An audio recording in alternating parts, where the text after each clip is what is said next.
Good evening to all my beloved friends, brothers and sisters in the Lord, and my relatives out there. As usual, let us give God time to speak to us through His words and meditate upon it and memorize Bible verses.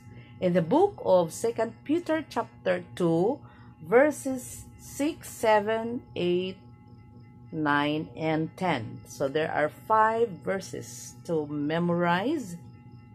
And this is from Good News Translation in English version. It says,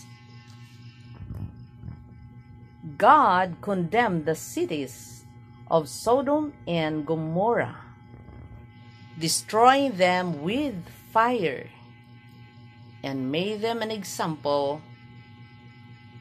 of what will happen to the godless. He rescued Lot, a good man, who was distressed by the immoral conduct of lawless people. That good man lived among them, and day after day he suffered agony as he saw and heard their evil actions. And so the Lord knows how to rescue godly people and to keep the wicked under punishment for the day of judgment, especially to those who follow their filthy bodily lust and despise God's authority. These are the words of God through Apostle Peter. Dito po makita po natin na nakakatakot ang severity of God, yung kabagsikan ng Diyos sa kasalanan. At makita rin natin ang kindness of God, ang kahabagan ng Diyos sa mga taong kumikilala sa Kanya, sa mga taong may takot sa Diyos. So, ang Diyos, mayroon po siyang kabagsikan. Ibig sabihin, nakakatakot pag siya ay mag-judge sa kasalanan. Bakit? Dahil ang ating Diyos ay banal. He would not let the sin go unpunished. Hindi niya pwedeng pabayaan ang kasalanan. Kasi siya ay banal. At siya ay makatarungan na Diyos. He's a just God. Mayroon po siyang pag-ibig. Dahil yan, He will rescue the godly people. In verse 9, He will rescue the godly people and He will keep the ungodly under punishment. So, hindi po niya talagang hayaan na ang mga anak niya na mga namumuhay sa kabanalan, hayaan niya na sila ay makasama sa mga calamity or judgment of God. So talagang kailangan niya itong kukunin muna, ililigtas muna ang mga taong namumuhay sa kabanalan. Una, noon nang nakita ng Diyos ang karumihan sa mundo, ang kasalanan na sobra-sobra, He decided to cleanse the whole world by that great deluge. Pero nakita niya ang taong may takot sa Diyos. Laging nanalangin. Sino po siya? Si Noah. Matanda na po si Noah. Pero hindi niya nakalimutan ang Diyos at ang kanyang family. Kaya nga, before niya ginunaw ang buong mundo sa magitan ng baha, pinapagawa niya si Noah ng arka. Kaya nga, ganito ang prinsipyo ni Lord. Pag ikaw ay may takot sa Diyos, hindi ka niya isasama sa paghuhusga niya sa mundo. ang mga makasalanan at ang mga ungodly, mga namumuhay na walang takot sa Diyos. Yun lang. So, nakita natin dito, binasa po natin dito at gimemorize na si Lot. Sino po ito si Lot? Si Lot ay pamangkin po siya ni Abraham. Naghiwalay po sila dahil nag-aaway-away na po ang kanilang mga nag-aalaga sa kanilang mga tupa o mga kahayupan. So, Abraham gave Lot, his nephew, a first choice. So, pinili naman ni Lot ang plain sa Jordan, kung saan fertile ang land, at hindi pa siya nagkuntinto. Linipat pa niya ang kanyang barong-barong, ang kanyang tent, ang kanyang bahay sa loob ng Sodoma. O doon sa Sodoma, nakita niya marumi ang mga tao sa kasalanan. Talagang mahahalay ang mga tao doon. At because si Lot talagang may takot sa Diyos. Pag ikaw talaga may takot sa Diyos, pag ikaw may paniniwala sa Diyos, kahit ka ihalo doon sa mga tao nga walang Diyos, musyahin ka talaga. Nalulungkot po si Lot doon. It grieved his spirit within him upon seeing the wicked people inside that city, kung saan doon naninirahan si Lot. So nakita mo na ganyan talaga ang taong may takot sa Diyos. Hindi po siya natutuwa. Ikaw, natutuwa ka ba? Namumuhay tayo ngayon sa mundo na puno sa kasalanan. Pag nakita mo ang mga taong gumagawa ng kasalanan, na-enjoy mo ba sila? Napanood mo ba sila? Natutuwa ka ba? Pag ikaw may takot sa Diyos, hindi ka matutuwa. Mayroon kang kalungkutan sa loob. Habang tinitingnan mo sila, nalulungkot ka. At minsan iniwasan mo ng tingnan sila. Sa ating cellphone, makita natin ang karumihan, kalaswaan. Tinitingnan mo ba? Tinitigan mo ba? Lagi mo ba pinapanood yan? Kung ikaw may takot sa Diyos, kung ikaw may paniniwala sa Diyos, may takot ka sa Diyos, umiiwas ka, abstain from all appearance of evil. So, marami pong appearance of evil ang social media ngayon. Kaya nga marunong tayong umiwas.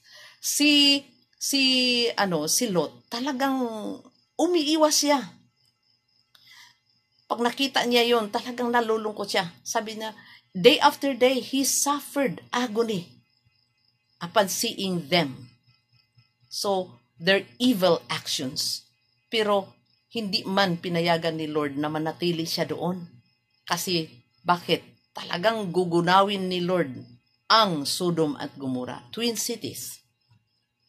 Hindi nasa magitan ng baha. Noon, baha, umabot sa langit. Walang taong naligtas except yung 8 souls lang, pamilya ni Noah. Pero ngayon, si Lot, nakita mo? Si Lot at yung asawa niya at yung 2 anak.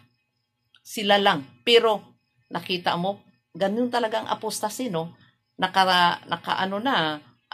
Nakasama na doon yung asawa ni Lot. Pero ang instruction ni God? Hindi, huwag lang lumingon, pero lumingon. Gustong bumalik, so iyon. Ganun ang apostasy eh. Nakatikim ka na sa goodness of God, maka-escape ka na sana, pero hindi, bumaliktad. Kaya nga, anong nangyari sa asawa ni Lot? Yun. She turned into a pillar of salt. So makita natin nga si Lot talaga, hindi pinapabayaan ni God. Pinapa-escape. Sabi pa nga ng angel, umalis na kayo. Hindi pwedeng gugunawin ang syudad na ito habang nandito pa kayo. You have to run for your life. So, ganun pala talaga. Hindi pwede nga gunawin o husgahan ang mundo, no? Habang nandito pa tayong mga anak ni Lord. Kaya nga, mayroong rapture eh. Hindi pa, wala pang tribulation period. Wala pang kasakitan nga mangyari sa buong mundo. Di ba po? Hindi yan mangyayari pag nandito pa tayo. Kasi ma-preserve nga ang world dahil sa mga Christian. We are the salt of this world. Salt is the one that it's it will preserve, no? Yung salt, it's good for preservation ang salt. Kaya nga, ma-preserve ang world dahil nandito pa tayo. Pero pag alisin na tayo dito, doon na, ibuhos na ni Lord ang kanyang puot, ang kanyang judgment. So, ganyan, hindi po tayo kasama. Ano ba pong kasalanan sa mga tao doon sa Sodoma? Gimension talaga dito, no? Especially to those who follow their filthy bodily lust. Imagine that, bodily lust, yung pita ng laman. Kasi before sinunog ni God ang Sodom at Gomorrah, before niya pinaulanan, hindi ulan na tubig, kundi apoy. Nakakatakot yun, di ba? It's a very fearful thing to see na apoy ang babagsak mula sa langit. Hindi na tubig. Nakakatakot, apoy. So, ang kasalanan nila ay ganito. Before nakalabas si Lot doon, talagang mayroong angel doon, di ba po? Mabasa nyo yan sa Genesis chapter 19.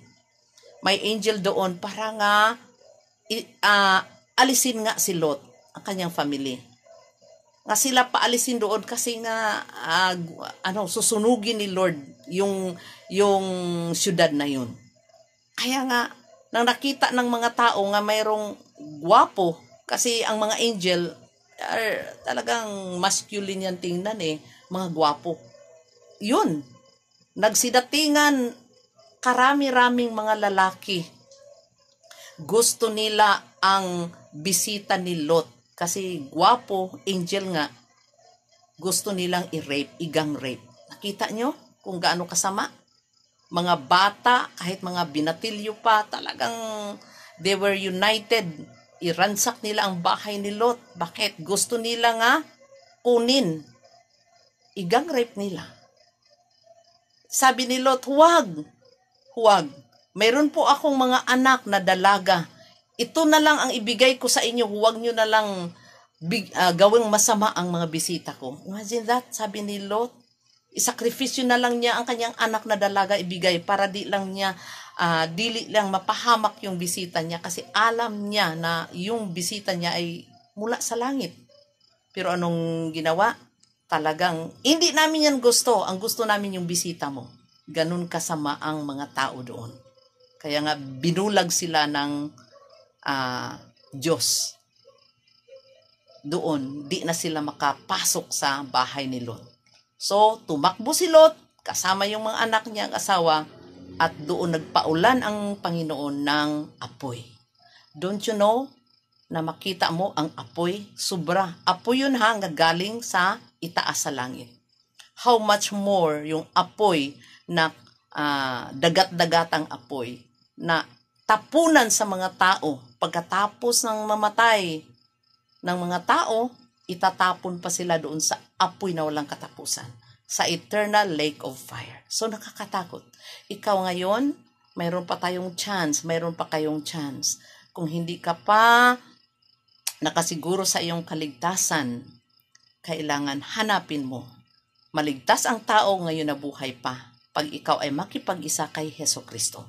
Tanggapin mo si Hesukristo bilang Panginoon at tagapagligtas mo, bigyan kanya ng karapatan maging anak ng Diyos, Juan 1:12.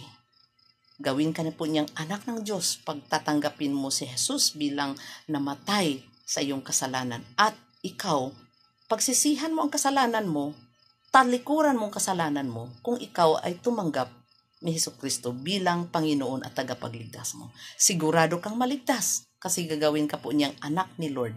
Anak niya. Si Jesus mismo nagsabi niyan.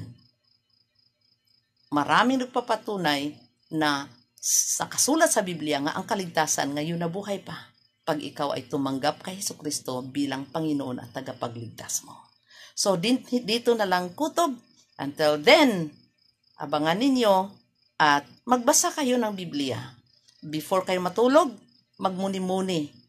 Magsaliksik sa salita ng Diyos. Hahanapin ang kalooban ng Diyos at sundin ito. So, Until then, God bless. Thank you. Good night.